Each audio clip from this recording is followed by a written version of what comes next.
Assalamualaikum warahmatullahi wabarakatuh. Berjumpa lagi dengan channel kita Geraha Mu'alaf. Bersama kami saat ini ada Ustadz Menachem Ali. Assalamualaikum Ustadz. Waalaikumsalam warahmatullahi wabarakatuh. Bagaimana kabarnya nih Ustadz Ali? Alhamdulillah sehat. Insyaallah kita semua sehat. Biiznillah. Iya.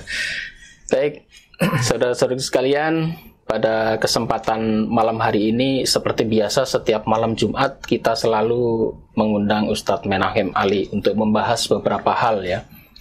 Dan pada malam hari ini kita akan membahas sesuatu yang lagi viral ini Pak Ali. Beberapa hari ini baik media sosial, media massa dan juga media-media nasional menyuruti pondok pesantren Al Zaitun. Ini pondok dulu yang pernah Saifuddin Ibrahim pernah mengajar di sana. Oh iya ya betul. Dan akhirnya murtad. Nah belakangan ini pondok ini lagi rame lagi Pak Ali. Jadi kemarin pas sholat Id di sana ada sholatnya jaraknya renggang-renggang, padahal sekarang udah nggak COVID ya Pak Ali. Kemudian disiapkan kursi. Kemudian di masjid itu diadakan doa. Dan yang berdoa itu adalah orang-orang Kristen di dalam masjid. Bahkan mereka masuk masjid masih pakai sepatu. Itu ada videonya kemarin itu.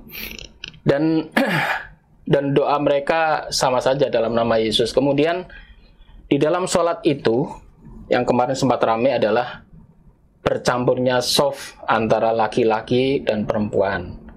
Dan anehnya Pak Ali, di depan sendiri itu ada seorang Kristen yang ikut sholat di situ. Meskipun dia posisinya hanya duduk. Cuman tangannya dilipat seperti di waktu dia kebaktian di gereja mungkin itu ya. Dan beberapa hal yang lain Mbak Ali, yang aneh-aneh yang dilakukan oleh si Bapak Panji Gumilang. Di antaranya adalah dia akan membuat sholat Jumat khotib perempuan. Oh ada rencana itu. Ada rencana seperti itu. Bahkan dikatakan itu di depan pegawai Departemen Agama. Luar biasa ya. Hadir dia, ada disaksikan oleh bapak-bapak dari Departemen Agama. Dan kemudian yang lain adalah mazhabnya juga dia mengatakan mazhab Soekarno. Karena saat itu dia pernah bercerita waktu SD dia pernah berjabat tangan dengan Soekarno. Ngapain kita bermazhab dengan orang yang katanya tidak diketahui, hanya diketahui tulisan saja. Kemungkinan dia merujuk pada mazhab-mazhab yang saat ini diikuti oleh umat-umat muslim ya. Kemudian yang lain adalah yang terakhir nanti kita bahas khusus ini Pak Ali. Jadi yaitu yang kemarin masalah yang lagi ramai adalah dia melakukan puji-pujian Hefenu Shalom alaihem. Mungkin bisa diulas sedikit Pak Ali dari depan tadi itu ya. Iya baik. Terima kasih Pak Edi atas kebersamaan kita pada malam hari ini dalam rangka untuk memberikan pencerahan kepada siapapun, apakah itu Muslim, apakah non Muslim. Yang jelas kita berharap saudara-saudara kita semua bisa menyaksikan acara kita pada malam hari ini. Pekan kemarin kita masih ingat ya, kita membahas kegaduhan yang pernah dibuat oleh salah satu personal dari antara guru yang pernah mengajar di pondok pesantren Az-Zaitun yang namanya Saifuddin Ibrahim. Dan beliau mempertanyakan kenabian Nabi kita Muhammad sallallahu alaihi wasallam tidak layak disebut nabi karena bukan dari kalangan Bani Israel. Dan pada pembahasan kita sudah bisa memberikan informasi secara utuh bahwa para nabi itu bisa dari kalangan non Bani Israel, bahkan dari kalangan Bani Ismail, dan sudah terjawab kemarin. Nah sekarang yang membuat kegaduhan itu bukan personal kelas bawah dari pondok pesantren Az-Zaitun, tapi kelas tertinggi, makomnya tertinggi, Syekh Az-Zaitun. Kalau nggak salah disebut Syekh Az-Zaitun. Nama aslinya kalau tidak keliru Syekh Panji Gumilang. Betul. Ya, memang ini sesuatu yang harus kita bicarakan pada malam hari ini. Tapi yang jelas pengantar dari Pak Edi tadi ada sesuatu yang penting untuk diperhatikan oleh kita semua. Bahwa kalau ada sesuatu yang sifatnya itu asing, pasti itu membuat kegaduhan di antara kita. Salah satu contohnya, kalau tadi ada upaya untuk berencana, seorang khatib bisa dari kalangan perempuan. Khatib Jumat, ya, ada rencana itu dari kalangan perempuan. Ini kan tidak pernah diajarkan oleh Nabi Shallallahu Alaihi Wasallam, juga tidak pernah diajarkan oleh generasi sahabat, bahkan generasi tabiin, ataupun generasi tabiut tabiin, atau generasi salafus saleh hingga generasi sekarang. Kita tentu saja kalau ada upaya seperti itu, berarti memang menyalahi dari sesuatu yang sifatnya konsensus.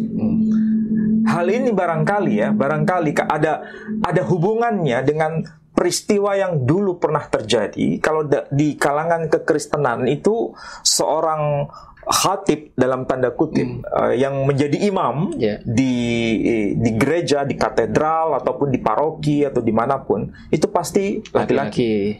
Jadi kalau ada perempuan yang khotbah di hadapan jemaat, berarti menyalahi aturan. Makanya kemudian muncul yang namanya Protestan, karena protes.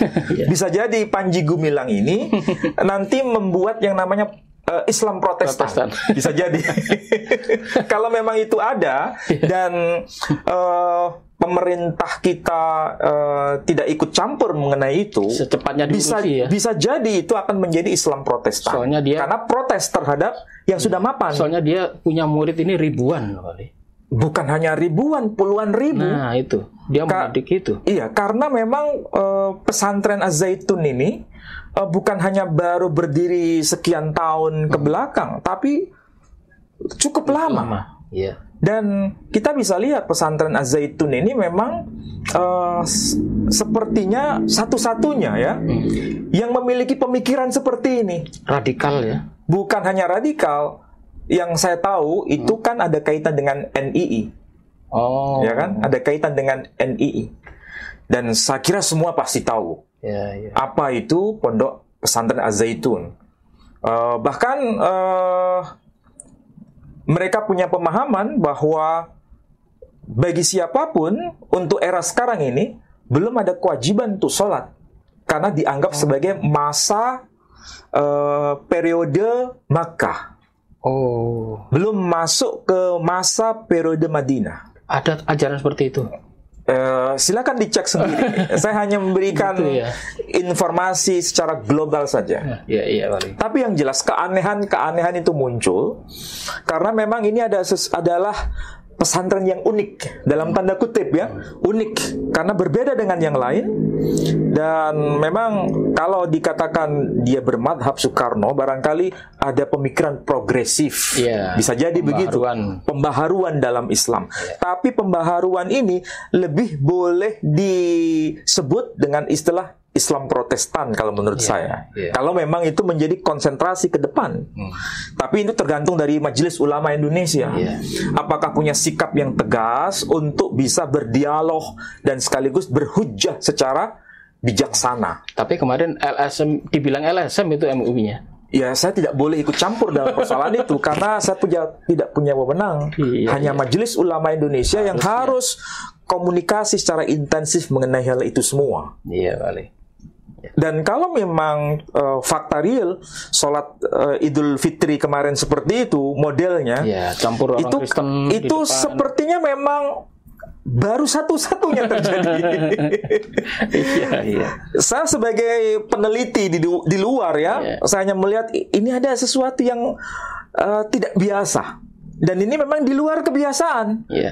Ada jamaah bercampur laki perempuan. Padahal kalau kita tahu tradisi agama-agama Timur Tengah, laki perempuan itu dipisah. Bahkan di Yahudi pun tradisi Yahudi, laki perempuan itu beribadah secara terpisah. Apapun Yahudinya terpisah. Tradisi Nasrani di Timur Tengah, laki perempuan juga dipisah. Meskipun Islam radikal pun dipisah. Ini belum bicara Islam, ini bicara Nasrani. Nasrani. Kekristenan Ortodoks antara laki dan perempuan itu dipisah.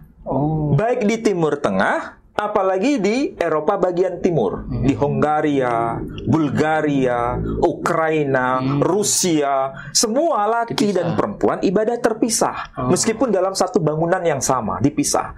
Yang Muslim apalagi. Tapi yang Kristen yang bercampur Protestan tadi ya. Itulah sebabnya kalau saya sebut seandainya ini tidak dibicarakan secara serius, bisa jadi ini menjadi Islam Protestan. Masya Allah. Iya.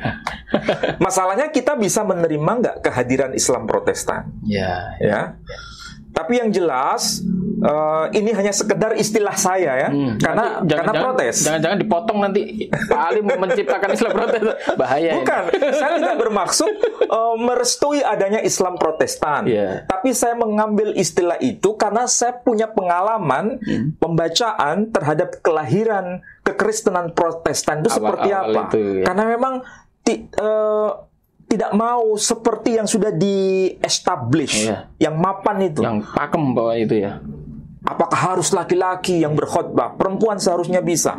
Makanya di situ muncul gerakan Protestanisme dalam berbagai cabang. Bahkan muncul pendeta perempuan di Protestan. Kalau di kalangan Katolik tidak ada pendeta perempuan.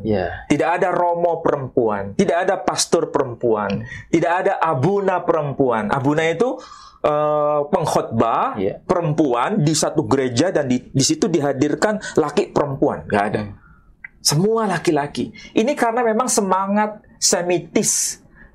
Tahu Semitis? Tradisi Timur Tengah. Semua begitu. Makanya kalau tadi saya berkata ada istilah Islam Protestan, karena itu hanya sekedar istilah untuk memberikan gambaran kepada para netizen, gambaran kepada para pemirsa. Kalau ini terus berlanjut, bisa jadi ini sama dengan modelnya itu seperti Protestan. Ya, harus hati-hati itu Pak Ali. Baik, saudara-saudaraku sekalian, tadi udah dijelaskan sekilas soal gonjang-ganjing si Panji Gumilang ya, Bapak Panji Gumilang. Kemudian kita ingat ini Pak Ali, dulu di pondok pesantren tersebut, awal-awal Saifuddin Ibrahim murtad, itu gara-gara ada kunjungan dari gereja mana lupa saya. Kemudian dibagi Alkitab seluruh santrinya, termasuk guru-gurunya itu, sekitar ada 14.000 atau berapa. Kemudian Saifuddin Ibrahim cerita bahwa dari kitab suci itu dia akhirnya membaca dan dia murtad. Akhirnya apa model-model seperti ini ya? Kalau toleransi mencampurkan tadi di ibadah pun dia sudah mulai bercampur Islam Kristen. Di dalam tauhid pun dia juga tidak segan-segan meracuni atau membagi kitab orang lain di dalam pondoknya. Dan ternyata yang kena pancing umpannya itu salah satu gurunya, bukan muridnya ini. Kan yang kita khawatirkan itu gurunya aja kena, apalagi nanti kalau muridnya itu Pak Ali. Ya, memang harus kita sadari fenomena sekarang itu memang era keterbukaan. Karena terbukanya itu bahkan tanpa batas. Toleransi juga begitu. Toleransi itu benar secara istilah, tapi implementasinya toleransi itu menjadi kebablasan, sehingga tidak ada kontrol sekarang. Sehingga kalau kita bicara toleransi dari sisi yang asli, dipandang itu radikal. Padahal kita harus kembali pada inti dari persoalan itu semua. Tapi saya tidak akan berpanjang lebar bicara soal itu. Yang penting begini, saya masih ingat dulu ada namanya gerakan Gavatar. Gavatar, yang namanya itu Musaddek. Musaddek. Dan dia mencampur adukkan semua agama. Dan bahkan dia mengaku sebagai nabi. Bahkan dia mengaku sebagai penerima wahyu. Sama yang perempuan itu siapa terakhir itu? Lia Eden. Ya betul, Lia Eden. Tapi tidak terlalu bermasalah dalam konteks pembahasan kita sekarang. Tapi yang saya soroti adalah Gavatar itu ada kemiripan gerakannya dengan pondok pesantren Az-Zaitun ini. Saya tidak tahu apakah memang ada orang-orang yang punya kepentingan di balik itu semua, sehingga pesantren Az-Zaitun itu sepertinya tidak bisa tersentuh hukum. Saya tidak tahu. Tapi yang jelas itulah fakta realnya. Seakan-akan MUI itu sulit untuk masuk dan berdialog dengan mereka. Bahkan Pondok Pesantren Az-Zaitun ini semakin tinggi makomnya, semakin tinggi derajatnya, dan tidak tersentuh. Semakin aneh-aneh lagi. Semakin aneh-aneh dan semakin mapan dia untuk mewacanakan di ruang publik. Bahkan menyentuh hal-hal yang sifatnya itu sakral menjadi desakralisasi. Biasa gitu ya. Kita tahu ya, misalnya ya, kalau yang namanya tempat ibadah itu kan sangat disakralkan oleh umat tertentu. Saya masih ingat apa yang dulu dikatakan oleh Kiai Hasyim Muzadi. Sepertinya beliau pernah berkata begini, ada apa sholawat kok di dalam gereja? Memang nggak ada tempat lain, ya kan? Tapi coba sekarang faktanya, ada nggak orang yang sholawat di gereja? Banyak. Berarti yang dikhawatirkan oleh Kiai Hasyim Muzadi itu menjadi fakta real sekarang. Atas nama toleransi. Atas nama toleransi. Begitu juga, apa mungkin orang menyanyi lagu gereja di dalam masjid? Nah, ini itu kan jadi ini. sorotan. Jadi ini karena memang yang seharusnya itu punya nilai sakral menjadi desakralisasi. Iya kan? Jadi ini kemarin, Bali. Jadi yang lagi hangat-hangatnya sekarang itu adalah saat Panji Gumilang di Satu Suro. Ini kejadiannya tahun kemarin. Satu Suro. Oh, Satu Suro ya? Iya, dia itu memperingati Satu Suro dan dia mengundang kemungkinan dari kelompok agama lain. Nah, untuk menghormati agama lain itu dia mengajak semua yang hadir, bahkan seluruh yang ada di ruangan itu menyanyi lagu Havenu Shalom Aleichem. Iya. Nah, ini mumpung ada Pak Ali ini, soalnya ada yang mengatakan Havenu itu artinya apa? Kami membawa ya. Havenu ada yang telah membawa. Diartikan kami membawa, ada yang diartikan adalah bapak kami, Avinu ya. Oh, Avinu iya. atau kalau Avinu itu artinya bapak kami, Avinu. Ya. Tapi kalau Havenu itu kami datang membawa. Kami telah datang atau kami telah membawa. Jadi ini gimana, Wali? Kalau dilihat persoalan ini, karena itu di dalam masjid dan itu di dalam masjid, di dalam masjid, dan itu diserentak dinyanyikan seperti ya, kalau saya dulu waktu di gereja sih seringnya lagi itu ya. Dan itu untuk orang-orang Kristen itu biasa dipakai untuk ibadah puji-pujian. Ya, betul. Bagaimana itu soal itu, Pak? Jadi begini, saya harus menyikapi dulu dari persoalan bagaimana kita menempatkan sesuatu itu pada tempatnya. Ya. Kalau itu tempatnya itu masjid, seharusnya tidak dinodai dengan sesuatu yang membuat kegaduhan. Pujian yang disebut Havenu Shalom Aleichem itu kan sebetulnya bukan sekedar persoalan bahasa Ibraninya. Tapi saya amati itu. Saya berkali-kali amati bacaan yang dibaca oleh Panji Gumilang, Pak Panji Gumilang atau Syekh Az-Zaitun. Ini yang salah pendengaran saya atau memang beliau sendiri yang memang tidak bisa bahasa Ibrani sehingga bacanya itu salah semua. Yang dia baca itu, dia baca Havenu Shalom Aleichem atau Aleichem itu. Tapi nggak benar itu bacaannya. Ini menandakan ya bahwa beliau memang tidak bisa bahasa Ibrani, tapi berupaya semaksimal mungkin untuk bisa berbahasa Ibrani. Kalau itu belajar sih tidak ada masalah. Tapi ini bukan belajar, tapi mendaraskan lagu pujian khas gereja di dalam masjid. Nah ini yang sebetulnya kurang tepat kalau menurut saya. Apalagi itu konteksnya adalah berbicara di hadapan para santri, di hadapan para asatid, kemudian ada komunitas lintas agama. Dan itu lagu pujian gerejawi. Sebetulnya itu termaktub di dalam teks Mazmur atau Mizmor le David. Ya. Mazmurnya Nabi Daud. Havinu shalom aleichem. Ini saya bicara seperti ini bukan berarti membenarkan, bukan.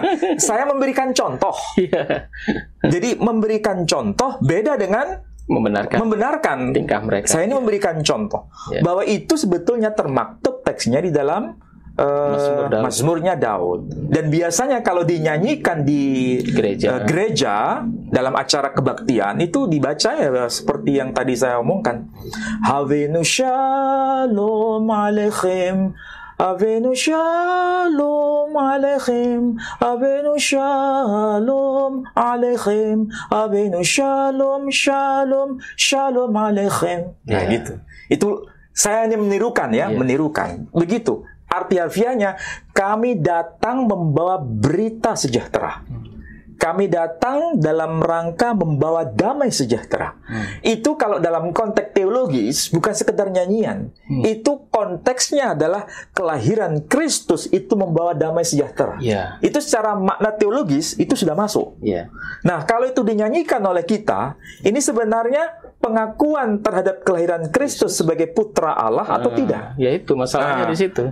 Ini bukan sekedar nyanyian biasa, ini nyanyian gerejawi yang punya makna teologis. Betul. Sama seperti kita Muslim ya.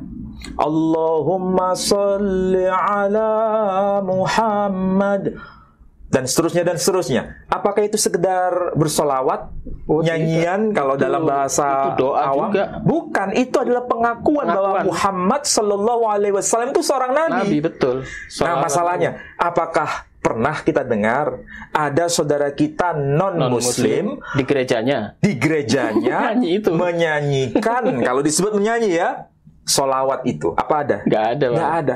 Saya memahami bahwa saudara-saudara kita yang non-muslim, kaum Kristiani, itu lebih cerdas dibanding mereka yang mengaku muslim tapi menyanyikan lagu Havenu Shalom. Lagu Kristen. Iya kan? Berarti siapa yang lebih cerdas di sini? Iya, betul. Saudara kita yang non-muslim lebih cerdas dibanding saudara kita yang mengaku muslim tetapi menyanyikan lagu Havenu Shalom aleichem di dalam masjid. Padahal saudara kita non-muslim tidak ada satupun yang berani mengucapkan atau menyanyikan salawat Nabi. Allahumma salli ala Muhammad. Ya kan? Ada kan doa Barzanji. Assalamualaikum. Tapi kalau dinyanyikan di gereja pernah ada. Ya, tapi sebetulnya itu kan tidak tepat. Konteksnya itu tidak tepat. Tempatnya tidak tepat. Kata Kiai Hazim Muzadi, apa tidak ada tempat lain selain di gereja? Apa tidak ada tempat lain selain di masjid? Jadi sebetulnya Havenu Shalom aleichem secara harfiah itu maknanya yang saya jelaskan. Kami datang, Havenu, kami telah datang membawa damai sejahtera bagi kalian semua.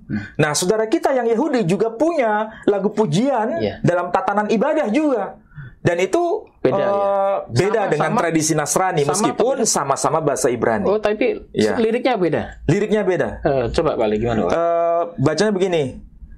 Shalom aleichem. Oh, itu. Malachi hashalom, Malachi elyon, mi melech malchi hamelachim hakadosh baruchu. Itu yang dinyanyikan orang Yahudi. Nah, itu lagu pujian dalam rangka menyambut kedatangan Syabat. Jadi Sabat itu awalnya itu dimulai hari Jum'ah sore sebelum maghrib. Lagu itu disenandungkan dan artinya itu luar biasa sebetulnya. Kalau kita paham bahasa Ibrani, saya ini pendekatannya bahasa ya, belum makna teologisnya ya. Shalom aleichem, arti harfiahnya damai sejahtera bagi kalian semua. Shalom aleichem, arti harfiahnya damai sejahtera bagi kalian semua. Malachi hashalom, malaikat yang membawa damai sejahtera. Malaikat. Malachi hashalom. Malakhe elyon, malah yang diutus oleh Dia yang Maha Tinggi. Malah itu arti harfiahnya malaikat. Hakadosh baruhu, hakadosh terkuduslah dia, kuduslah dia, baruhu terberkatilah dia. Ini Shalom Aleichem ini salamnya orang Israel sampai sekarang, Mbak Ali ya? Orang Yahudi itu kalau ketemu satu dengan yang lain, karena itu menjadi tradisi bahasa Ibrani, ya Shalom Aleichem itu arti harfiahnya damai sejahtera bagi kalian semua. Jawabannya apa? Ve'aleichem shalom. Berarti itu sama dengan yang di Arab Assalamualaikum ya? Kalau dalam bahasa Arab Assalamualaikum. Jawabannya Waalaikumsalam. Itu kalau dari sisi makna antara Ibrani dengan yang Arab tadi, itu maknanya sama. Tetapi harus diingat, bahasa itu tidak netral, Pak Edi. Bahasa itu, kalau katanya Pak Bambang Nursena, bahasa itu tidak punya agama. Tapi punya identitas ya. Pak Bambang Nursena pernah berkata, bahasa itu netral, tidak punya jenis kelamin, tidak punya agama. Tapi apakah betul yang dimaksud begitu? Sebetulnya kalau kita cermati secara benar, bahasa itu tidak netral. Sekaligus bahasa itu penanda identitas. Identitas, betul. Iya, penanda identitas. Saya ambil contoh begini ya. Bahasa itu penanda identitas. Kita orang Indonesia itu penutur bahasa Indonesia. Di Malaysia itu penutur bahasa Melayu. Bahasa Indonesia dengan bahasa Melayu itu sebetulnya sama. Hanya labelnya saja yang beda. Makanya di Malaysia bahasa Melayunya disebut bahasa Malaysia. Bahasa Melayu di Indonesia disebut bahasa Indonesia. Tapi hakikatnya bahasa Melayu. Kita menyebutnya karena. Orang Malaysia menyebutnya kerana. Iya kan? Dibalik. Bukan dibalik, karena memang itu menjadi penanda identitas. Malaysia bukan Indonesia, Indonesia bukan Malaysia. Contoh yang kedua, kita menyebutnya perbedaan. Ya, Malaysia menyebutnya perbezaan, pakai Z. Kalau kita pakai huruf D, pakai D. Mereka pakai huruf Z. Ya, perbedaan dan perbezaan. Apakah ini bicara mengenai salah dan benar? Bukan. Ini bicara mengenai penanda identitas. Ya, penanda identitas. Nah, masalahnya, bagaimana di Timur Tengah? Kalau Pak Bambang Nursena berkata bahwa umat Islam mengucapkan Assalamualaikum itu setelah kelahiran kekristenan di Timur Tengah sudah eksis. Karena kekristenan di situ juga menggunakan Assalamualaikum. Assalamualaikum, betul. Ya. Beliau mengatakan demikian. Tapi pernyataan itu kurang tepat. Di Timur Tengah, orang-orang Kristen di Timur Tengah, di Mesir misalnya, memang mereka menuturkan dalam bahasa Arab. Kalau menyapa saudara-saudaranya, mereka berkata bukan Assalamualaikum. Mereka berkata Salamun lakum. Jadi kalau di Timur Tengah ya, di Timur Tengah, di Mesir misalnya, kalau ada orang wajahnya wajah Arab, kemudian dia berkata Salamun lakum, pasti orang tahu itu pasti Kristen. Tapi kalau ada orang Arab mengatakan Assalamualaikum, itu pasti Muslim. Berarti beda ya salamnya. Secara bahasa sama-sama bahasa Arab, tapi karena artinya sama tetap, artinya sama. Tapi diksinya itu secara istilah itu memang menjadi pembeda. Jadi kalau Assalamualaikum pasti Muslim, jawabannya Waalaikumsalam. Tapi kalau Nasrani pasti berkata Salamun lakum atau Salam ma'akum. Arti harfiahnya sama, tapi karena pembeda, sama seperti Malaysia dengan Indonesia tadi, kerana dan karena. Jadi pas kalau ada orang ya, Pak Edi misalnya, di sampingnya tiba-tiba ada orang berkata kerana, pasti ini orang Malaysia, ya kan? Karena penanda identitas, nggak ada yang namanya bahasa itu netral. Bahasa itu ada penanda identitas, baik penanda identitas kebangsaan Malaysia, Indonesia, dan penanda identitas keagamaan. Bicara mengenai Assalamualaikum, Salamun lakum, Salam ma'akum, arti harfiahnya sama. Assalamualaikum. Tetapi karena sama-sama Arabnya, beda agama, itulah maknanya penanda identitas. Nah, pertanyaannya sekarang berlanjut. Kalau bahasa Ibrani bagaimana? Ya, Salam Aleichem. Shalom Aleichem. Makanya di dalam nyanyian Ibrani itu Shalom Aleichem Malachi Hashalom Malachi Elyon. Elyon, Malachi Elyon. Malach itu malaikat, Elyon yang maha tinggi. Kalau bahasa Arabnya Al-Ali atau Aliyun, artinya maha tinggi. Karena ini pendekatan bahasa. Tapi masalahnya, kalau Salam Aleichem itu bahasa Ibrani dan itu dilafalkan di kalangan tradisi Yahudi, orang Nasrani juga mengatakan Shalom Aleichem ditambah dengan Beshem Hamasiyah. Beshem Hamasiyah. Kadang pakai bahasa Suryani, Slama Lechon Beshem Hamasiyah, Beshem the Mesiho. Mesiho.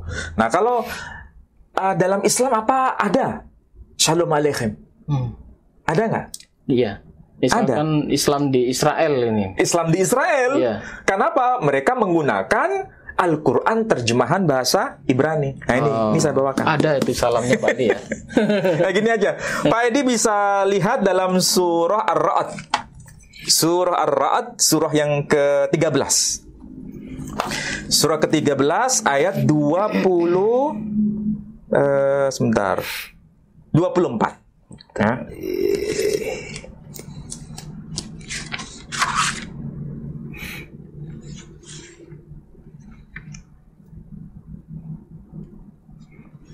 Surah berapa tadi? Surah nomor 13, surah Ar-Ra'd, ayat 24.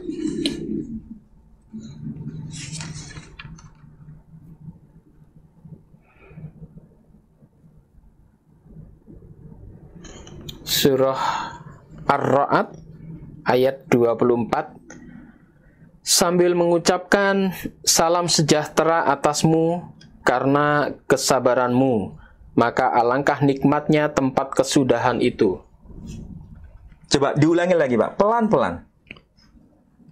Sambil mengucapkan selamat sejahtera atasmu karena kesabaranmu. Ya. Maka alangkah nikmatnya tempat kesudahan itu. Nah, di situ ada terjemahan salam sejahtera bagimu, ya. Itu sebetulnya ayat Qur'annya seperti apa? Kalau ayat Qur'annya ini kita lihat yang bahasa aslinya ya. Ayatnya tertulis Bismillahirrahmanirrahim, Salamun alaikum bima sabartum fani ma'uqbad dar. Jadi di sini ada frase yang bagian awal itu Salamun alaikum bima sabartum. Damai sejahtera atas kalian semua atas apa yang telah Anda sabarkan, atas kesabaran kalian. Kalau terjemahan harfiahnya begitu. Di sini Arabnya adalah pakai Salamun alaikum. Nah, ini ada bahasa Arab. Apa itu? Al-Qur'anul Karim targum ya. Hak Quran Hamafuar Le Ivrit. Jadi ini Al-Quran Al-Karim dalam terjemahan bahasa Ibrani. Ivrit. Ini terbitan mana? Ini terbitan, coba lihat di sini, lihat. Khadimul Haramain As-Sarifain. Khadimul Haramain As-Sarifain. Ini di mana ini? Mamlakah Al-Arabiyyah As-Saudiyah. Saudi Arabia. Oke. Khadimul Haramain As-Sarifain. Ini terbitan Saudi Arabia. Nah, bagaimana ini berkaitan dengan ayat dari surah Ar-Ra'd, surah ke-13 ayat yang ke-24. Nah, di sini tertulis apa? Ditulis Shalom Aleichem. Ya kan? Shalom Aleichem Ini terjemahan dari apa? Salamun alaikum. Jadi kalau terjemahan Al-Quran berbahasa Ibrani, ya memang tertulis Shalom alaikum. Tetapi di sini hanya persoalan bahasa, bukan persoalan orang mengucapkan Shalom alaikum tapi dalam makna teologis, bukan? Ya, beda. Ya? Ya. Jadi kalau misalnya ini dalam suatu forum kemudian mengucapkan nyanyian seperti yang tadi, Havenu Shalom alaikum, Havenu Shalom alaikum, tapi dengan sikap pujian kepada Tuhan, berarti dia ada kaitannya dengan agama tertentu, dan itu menyalahi dari toleransi yang sebenarnya, syariatnya. Iya. Tapi kalau dari sisi kebahasaan tidak ada problem dari sisi kebahasaan. Karena istilah Assalamualaikum, Salamun alaikum dalam Al-Quran, terjemahannya pasti Shalom alaikum. Ya. Karena dari sisi kebahasaan saja, tidak ada kaitan dengan menyanyikan lagu Shalom alaikum tapi di dalam ibadah. Nah. Karena ibadah orang Kristen kan puji-pujian juga. Puji-pujian. Dan itu dinyanyikan oleh orang Islam lagi. Kalau hanya sekedar kajian, ya mungkin Bapak Panji Gumilang itu membahas kajian soal salam, dan itu di tempat-tempat kajian, di kelas atau apa, mungkin tidak masalah. Ya seperti kita ini kan, pengkajian ya. Kajian tidak masalah. Pengkajian kebahasaan, apa hubungannya antara Assalamualaikum dengan Shalom alaikum? Iya. Tapi kalau itu sudah pujian digemakan di dalam masjid, iya, beda. Sama seperti begini misalnya ya, ini contoh supaya gampang para pemirsa bisa memahami maksud kita.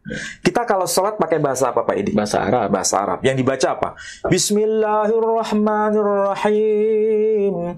Alhamdulillahi rabbil alamin. Ar-Rahmanirrahim. Maliki yaumiddin. Itu yang kita baca. Bahasa Arab. Oke?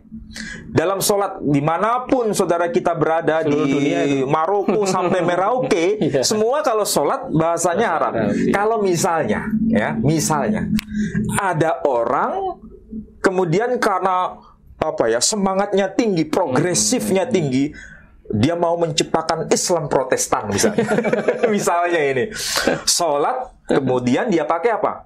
Allahu Akbar. Kemudian dia berkata dalam bahasa Ibrani, misalnya, Bishem Adonai Harahaman wa Harahum Hatehillah lezanai Riban ha'alamim Harahaman wa Harahum Melech Yom Haddin. Kira-kira kalau itu yang dibaca, padahal artinya sama. Padahal artinya sama. Maliki Yaumiddin, bahasa Ibraninya Melech Yom Haddin.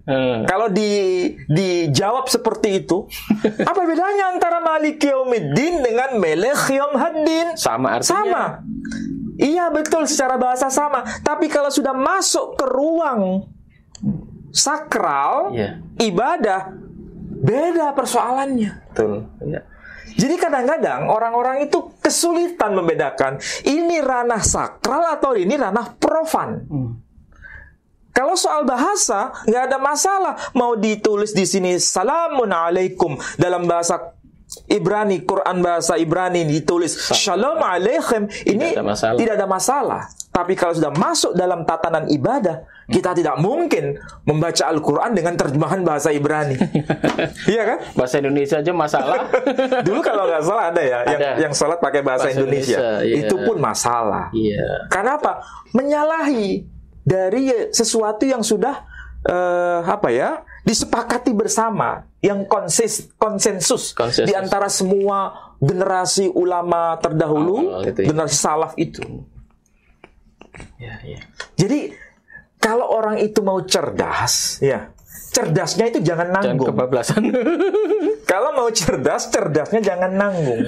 Harus betul-betul tahu mana yang sakral, mana yang profan, mana yang ini hanya sekedar bahasa, mana yang ini masuk ranah ibadah. Itu harus bisa bedakan.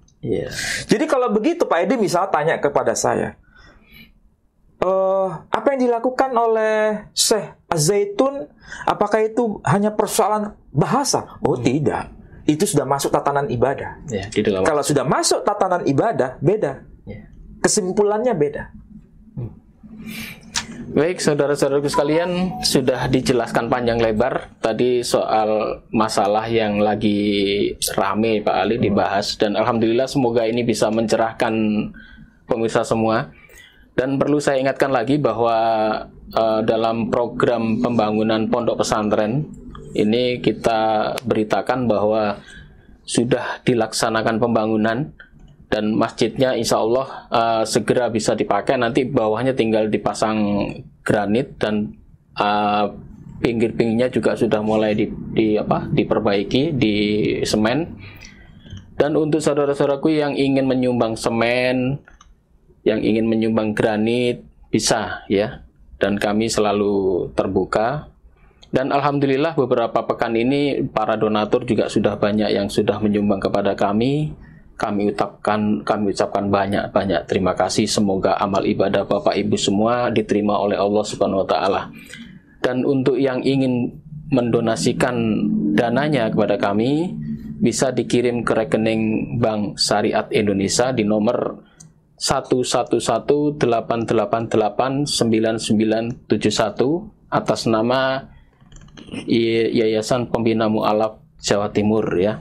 Jadi kami tunggu donasinya. Demikian Pak Ali, mungkin Pak Ali bisa menutup perbincangan kita kali ini. Silakan Pak Ali. Ya, baik. Kita harus paham bahwa bahasa itu tidak netral. Bahasa itu penanda identitas. Baik penanda identitas kebangsaan atau penanda identitas keagamaan. Itu yang harus dipahami oleh semua, ya. Jangan sampai salah menempatkan. Sekali lagi, bahasa itu tidak netral. Oke. Kemudian kalau dikatakan bahwa apakah salamnya umat Islam itu beda makna dengan salamnya orang Arab. Jadi kalau disebut Assalamualaikum, itu salamnya umat Islam atau salamnya orang Arab? Oh iya. Ya kan? Yeah. Kalau orang ini tidak bisa membedakan bahasa itu sebagai penanda identitas, maka dia pasti akan jawab itu Assalamualaikum itu salamnya orang Arab, baik itu Muslim, non-Muslim, pokoknya Assalamualaikum. Ini namanya kesimpulan yang terlalu gegabah. Bambang Nursena selalu berkata bahwa bahasa tidak mengenal identitas. Bahkan salam orang Arab itu antara Muslim dan non-Muslim itu sama. Jadi ini salamnya orang Arab. Assalamualaikum itu salamnya orang Arab, baik yang Muslim maupun orang Kristen, yang Kristen. Ini salah, nggak benar. Buktinya fakta terjadi di Timur Tengah. Kalau yang Muslim berkata Assalamualaikum, yang Kristen salam ma'akum atau salamun lakum. Berarti kan beda. Ya? Hati-hati. Kadang kalau kita memanipulasi data itu jangan tanggung. Maka ini penting untuk dipahami oleh semua orang. Mudah-mudahan kajian kita pada malam hari ini bisa mencerahkan untuk semua. Dan saudara-saudara kita dari kalangan pesantren Pondok Az-Zaitun, mudah-mudahan ada yang mendengar kajian kita ini dan mulai merenungkan kembali. Jangan-jangan yang dilakukan ini memang sudah keluar dari pakem. Kalau studi bahasa, saya bisa membantu untuk kita belajar bersama. Saya siap untuk datang ke Pondok Pesantren Az-Zaitun untuk dialog hal yang sifatnya kajian akademik. Kalau mungkin ada panitia yang mendengarkan dari Al-Zaitun, bisa mengundang Ustadz Menachem Ali untuk hadir di sana untuk menjelaskan. Insya Allah saya akan siap untuk studi kebahasaan ini dan sekaligus memberikan pencerahan bahwa Islam sebagai agama dari Rasul Muhammad SAW memang tidak ada mata rantai yang terputus dengan risalah sebelumnya, maupun disebut Yahudi ataupun Nasrani atau Islam itu sendiri. Nanti kita akan bahas dari sisi kebahasaan dan sisi teologi seperti apa. Saya akan bawa dokumen semua dan kita belajar bersama. Itu saya kira lebih baik. Baik, terima kasih. Baik, saudara-saudaraku sekalian, panjang lebar sudah diuraikan.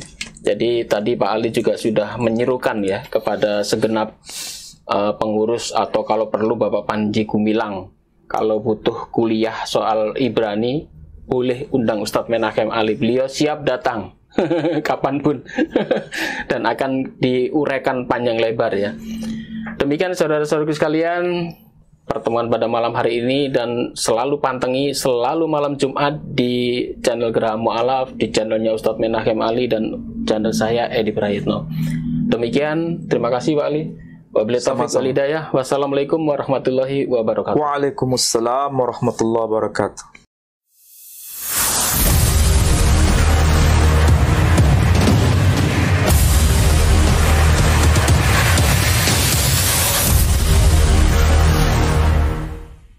Assalamualaikum warahmatullahi wabarakatuh.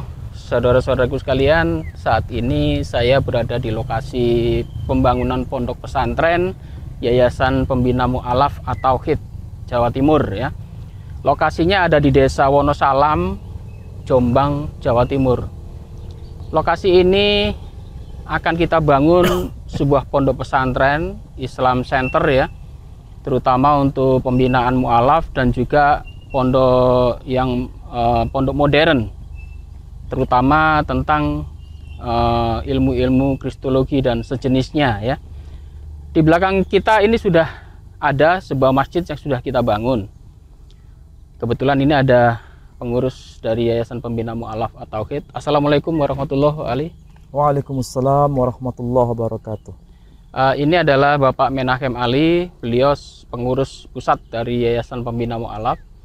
Biar beliau nanti bisa jelaskan kondisi terakhir ya, kondisi terakhir pembangunan pondok pesantren dari Yayasan Pembina Mu'alaf. Silakan Pak Ali. Assalamualaikum warahmatullahi wabarakatuh. Alhamdulillahirabbil alamin, wassalatu wassalamu ala habibina Muhammad wa ala alihi wa ashabihi wa sallama tasliman katsira.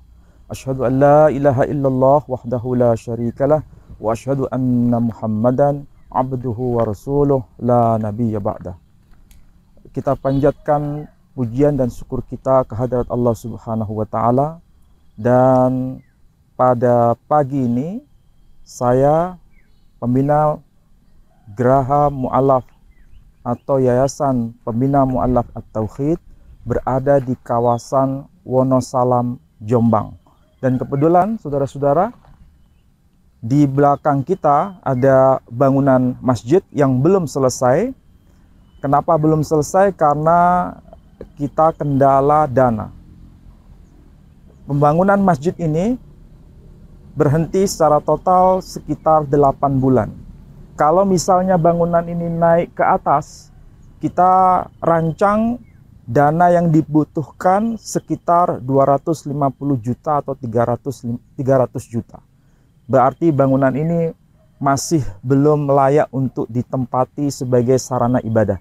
Tapi saudara-saudara sudah bisa lihat dengan adanya donatur yang cukup intensif untuk memberikan sebagian harta yang disodakohkan kepada Yayasan Geraha Mu'alaf atau Yayasan Pembina Mu'alaf At-Tauhid, sangat berperan penting dalam rangka merampungkan masjid ini. Mudah-mudahan kalau saudara-saudara punya rezeki yang banyak, bisa diberikan kepada sumbangan masjid ini. Mudah-mudahan bisa dimanfaatkan untuk keislaman di kawasan ini.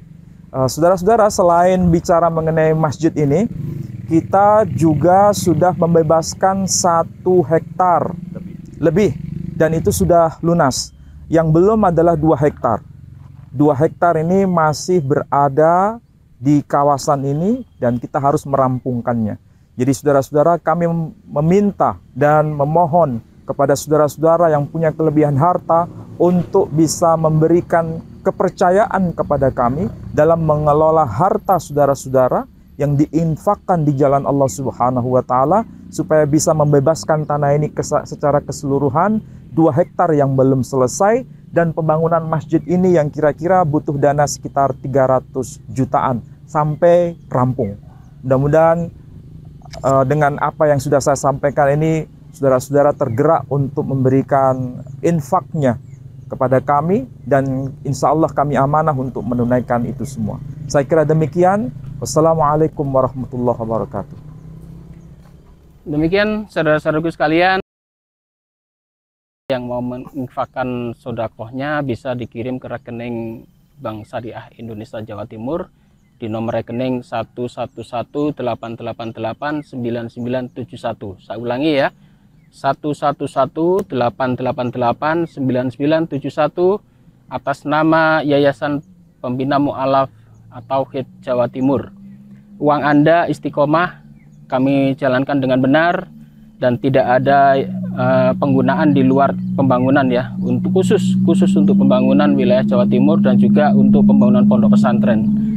Tolong gerakan ini didukung, dan untuk saudara-saudaraku yang sudah menginfakkan, yang sudah berdonasi, uang bapak-bapak, uang ibu-ibu semua sudah kami jalankan sebetulnya, tetapi untuk mengangsur tanah waktu itu. Jadi pembangunan masjid ini akhirnya berhenti.